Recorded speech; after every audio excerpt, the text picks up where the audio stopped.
So for today, ito po yung ating menu. Mag Bicol Express po tayo. And then maggisa po tayo ng mais and fried tilapia. So see you later. Good morning! Hello po again. Blessed Monday morning po sa ating lahat. Andito na naman si Mamita G. Handang i-share ang aking menu for today. So, how's your Sunday, mga madam? Tayo po ba ay naglaganlag, namasyal, o nasa bahay lang nakagaya ko? Ay, hindi. Ako pa yung lumabas, di ba? Sabi nga, lumanghap ng simoy ng hangin yesterday sa aming bukirin. Sa aming dito sa may sa lugar namin, meron po siyang bukid na may mga pananim. So, may mga mga tinda-tinda, ganyan. So, pag Saturday, Sunday lang po yun, open sila. Parang walking lane, at the same time, marami kayong mabibiling anik-anik. Ganun. Pero dito tayo kupo doon. Siyempre, makapasyal, mag-walking sandali, while eating, ng anik-anik din. At saka, bumibili ng mga murang isda doon po. Mura ang parang bagsakan po sila kaysa sa mga market. Mahal po. Kaya lang, Saturday, Sunday lang yun. And then, ayun, yun po yung aking ganap yesterday. And then, nagluto po tayo ng yung ano lang naisipan, walang something special na niluto dahil pahinga nga po, gusto ko lang po talaga humiga, mag-relax, magandang TV. So, kaya wala kayong nakitang specials or something special yesterday. Talagang totally, nakita niyo naman yung mga ganap ko, silipin niyo po sa YouTube ko, channel ko yesterday. Kung ano lang po talaga, yun lang po talaga ginawa ko kahapon. Talagang totally nag-relax po ako after kong gawin ng mga half day yung mga dapat kong gawin. So, yun na nga. O, di ba, mahaba na ang chika ko. Ngayon, ang aking i-share na menu for today ay ginisang mais. Ayan, nabili ko po siya sa bukid yesterday. Ginisang mais. Ginanon ko na po siya. Buo po yan, tapos ginadgad ko na po siya. Siyempre, lagyan natin siya ng ampalaya, giniling. Dapat po yan may hipon. Masyadong mahal ang hipon. Hindi ko na po nilagyan ng hipon. Para mura kung maitinda po ba. And then, lagyan natin siya ng daon ng ampalaya and malunggay. Para healthy. Siyempre, nagigisa natin yan later. Okay? And then, magluluto rin po ako ng Bicol Express. Ayun. Tapos, magpa-fried tilapia. Diba? So, ayun. Samahan nyo ko na step by step makita ninyo kung paano ko ito lutuin. Okay? So, for the meantime, eto na siya. Sinimulan ko na pong lagi ko sinasabi sa inyo, pinapakulong ko yung giniling para, diba, mawala yung mga nagapuan siya ng langaw or somewhat, gano'n. So, papakuluan po muna natin bago natin titimplahan or gigisa. And then, sa Bicol Express naman, ayan, nag-gisa na po ako ng ampalaya. O, diba, muntik naman po yung ampalaya ko, mga madam. Yan yung ampalaya. Ampalaya, luya pala, sabi ko. So, yung luya, so, lagyan ko na ng bawang. Ito po yung gagamitin ko para sa Bicol Express. May konting luya po mga madam. Bicol style yata itong may luya. At Tagalog, wala po yatang luya. Okay, so bawang, luya, bawang. Okay, yan po yung ating gagawin. Importante. At lagi ko sinasabi, kailangan lutong-luto po lagi yung ating mga bawang, sibuyas. Dahil dyan po nagsisimula yung aroma ng ating mga niluluto. Dito dahil. So, yun, habang nagigisa tayo, kumusta kayo dyan? Nag-enjoy po ba kayo sa panonood sa akin? Pa-comment down below naman kayo dyan. Oh, may bumibili. So, ito yung sibuyas. Lagyan na natin. Yan. Sibuyas. Okay. Lagyan na rin natin siya ng konting kamatis. Diba? Konti lang. Asing konti lang. Para gusto ko na alam mo healthy pa. Makaka-healthy din yun. Healthy. Kailangan healthy living tayo dahil hindi tayo bumabata, diba? So, dapat mga niluluto natin, kinakain na rin ay healthy. Again, inuulit ko, ako po hindi naglalagay ng mga, ang tawag dyan, mga bechin, mga ganyan, hindi po ang lalagay. Para healthy po yung food natin. So, ayan. And then, lagay na natin yung alamang. At hinuhugasan ko po yung alamang para mabawasan po yung alat. Diba? Igisa natin. Lagay natin ang alamang. Diba? Para ay. Diba? Mali yung aking style. Diba? Okay. Alamang. Kasi ayaw ko ng maalat. Bawal ang maalat. Sa high blood, alam nyo na, diba? So, yan.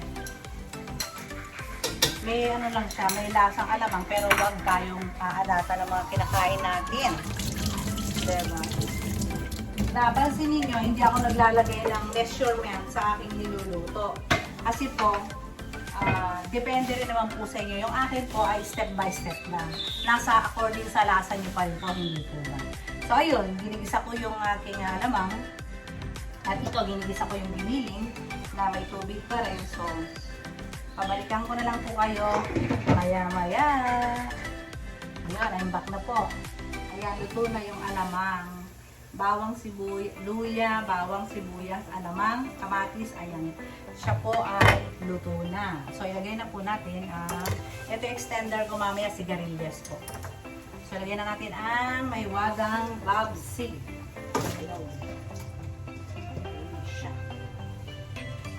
Ating mahiwagang baboy. So, palalambutin na again. Palambutin natin siya sa sarili niyang katas. Siguro mga ano to, 20 to 20 minutes yan. Mga ganyan, palalambutin natin siya dyan. Takpan. And then, dito na tayo sa ating mais. Ginisang mais. So, ayan, yung akin pong giniling ay magluto na, na-dry na siya. Ayan. Lumabas na yung kanyang oil. Lagyan na natin siya ng bawang. Isa na sa bawang. Napakasarap po magluto dito. Sino ba yung kagaya kung talagang gustong magluto? Ako po talaga yung magkakasakit pagka hindi ako nagluto. Gusto ko talagang everyday may touch ng labakalan ko ang ating kamay. Diba? So ito, lulutuin lang natin yung bawang. Dahil wala tayong mga madam, wala tayong hipon, lagyan na lang natin ng shrimp cubes, diba? Para-paraan lang naman yan. Diba? Hindi paraan kung wala. Kasi mahal ang hipon. Siyempre, kung panghandaan, kailangan may hipon. Diba? Napakasarap po nito ang ginisang mais. Sino po ang favorite nito? Masarap po. So, ayan. Narinig nyo ang tausik ng ng mantika. Diba? Mag-exo sana ako ay maingay po. So, hindi na tayo gagamit ng exo. So, yan. Nag-brown na po yung ating ang tawag dyan, bawang. So, golden brown na po. Ilagay na natin ang sibuyas or onion. Let's put the onion. Pasensya na kung hindi nyo nakikita yung gawin ng itsura ng niluluto ko, sinasabi ko na ba po. And again, sinasabi ko rin sa inyo na kung may katanungan po kayo ay don't hesitate, huwag mahiya, mag-comment kayo dyan at ako'y handang i-share naman ang aking mga nalalaman, diba? Hindi po natin ipagdadamot yan. Pero, sa totoo lang, panoorin nyo lang po ay madali na kayo, kung kayo mahilig magluto, madali nyo po itong masusundan. So, ayan, nilagay ko na yung kamatis po, mga madam na, kamatis. So, lutuin lang ang kamatis. Kailangan lutong-luto kasi andyan din yung katas, masasarap. Laging may kamatis, sibuyas. Naku, yun ang importante. So, takpan muna natin ng konti para magluto pa yung ating samaris. Pirator, and I'm back. So, diba? So, ito na po yung ating giniling na niluto natin sa bawang, sibuyas, kamatis. And okay na siya. So, lagyan na natin yung mais na ginisan. Ay, na ginaya. Mais na ginaya. Akala nyo kung konti yan, pag naluto po yan ay dadami po yan. Ano po ito eh, 2 kilong mais. Ito po.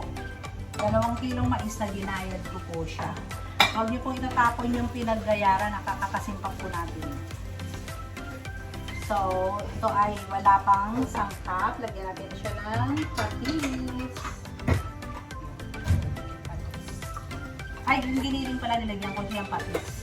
So, huwag na natin siyang masyadong lagyan ng marami. Lagyan natin siya ng pepper. Huwag kakalimutan ng pepper. Okay.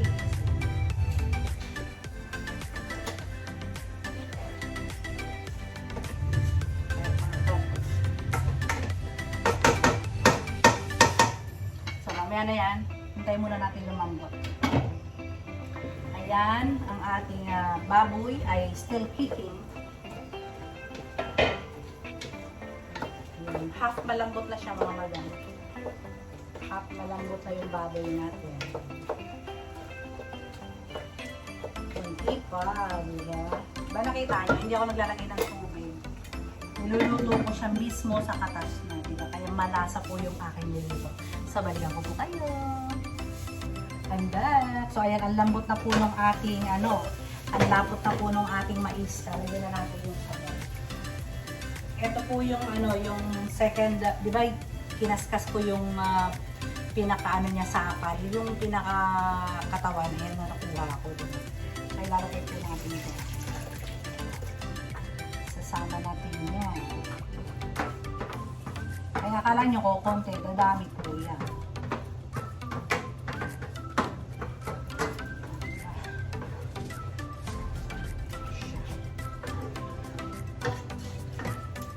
Kung hindi pantinda, okay na po yan. Huwag nyo na sasabawan. Eh, dahil ako po'y pantinda, kailangan lagyan natin ng sabaw. Kailangan natin lagyan ng sabaw. Kailangan ma-double natin yan. Double. Double kailangan yung magiging texture niya. So, ayan, papalambutin muna natin hanggang sa talagang siya ay lumabot. And then, ito naman po yung ating baboy or pork. Bicol Express, ayan. I think this one is also malambot na siya.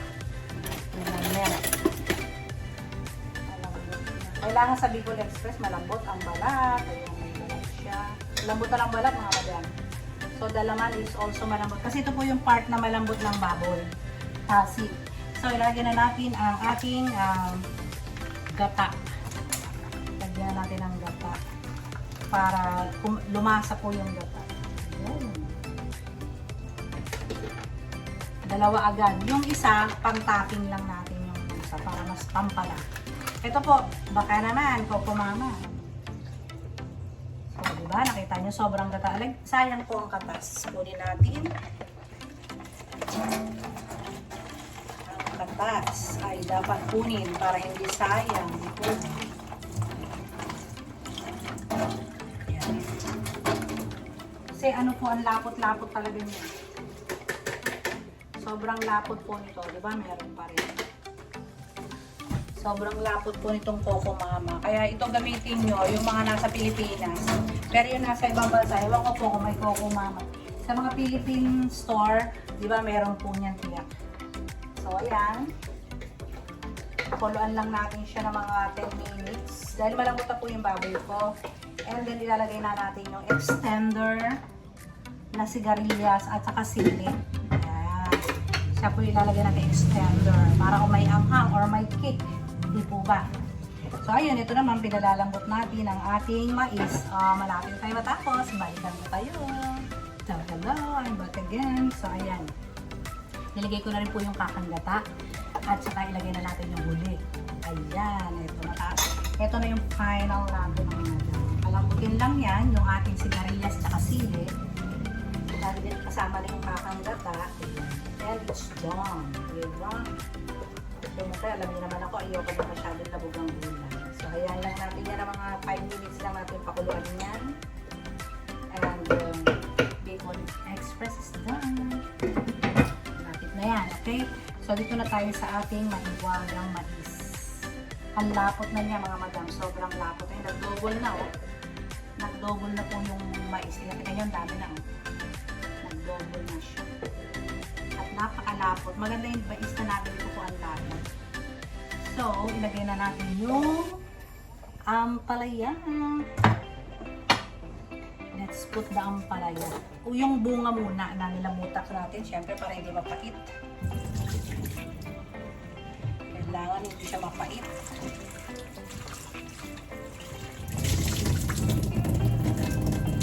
So, yan yung ampalaya. Lagyan na natin. Sarap, mga madam. Sobrang healthy, diba? Sobrang healthy din. So, ito isang kulo lang din. Dahil malalabog. Ganyan, ilalagay na natin yung dahon ng ampalaya. Zilay. Lagyan na natin yung sili. Lumasa yung siling goyang. Medyo may kick. May kick ng konti, diba? Another 5 minutes para lumambot lang yung ampalaya and it's done. Malapit tayo sa final destination. Balikan ko kayo. Kulong-kulo na po yung ating half cook na po yung ating nilagay na ampalaya na bunga. So, lagay na natin yung dahon ng malunggay at dahon ng ampalaya. Ito, napaka-healthy nito mga mga. Diba? Look. Sobrang healthy. Diba? Napansin nyo, mahilig ako sa malunggay. Kasi diba, para laging healthy yung ating kinakain. Diba, ma-prevent natin ng mga sakit. Diba ba? Dapat lagi may malunggay. Kasi sabi nga nila, ang malunggay ay ang yan ang the best, number 1 na gulay.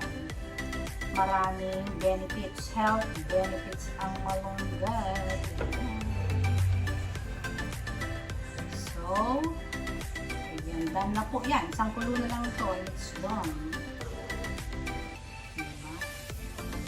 So, for yummy, ang ating mais, ginisang mais. And then, ito, pinalalambot ko na lang din yung sigarilyas, mga madam. And also, done. Diba? Next natin ay magpa-fried na tayo. Balikan ko kayo. So, ayan. Done na po yung ating ginisang mais. O, diba? And Bicol Express. Diba? Para magsingkulay lang sila. So, sunod na natin ang fried tilapia. Yummy! So, diba? It's bye-bye time na again, mga madam. So, ayan. Nagtutuloy na tayo ng fresh. Ayan. Fried tilapia. Dito na po natin. Dito na po lahat ang ating ginisang mais at ang ating Bicol Express. So, I hope nagustuhan niyo po ang aking tatlong putahe or menu for today. At I hope na nakatulong ako sa pag-iisip niyo kung anong uulamin, di ba? So, again, ito po si Mamita G na nagsasabi sa inyo ng maraming salamat sa walang sawa niyo pong pagsuporta sa inyong Mamita. Maraming salamat po. So again, mabuhay po tayong lahat. Stay healthy always and God bless us all. Bye-bye!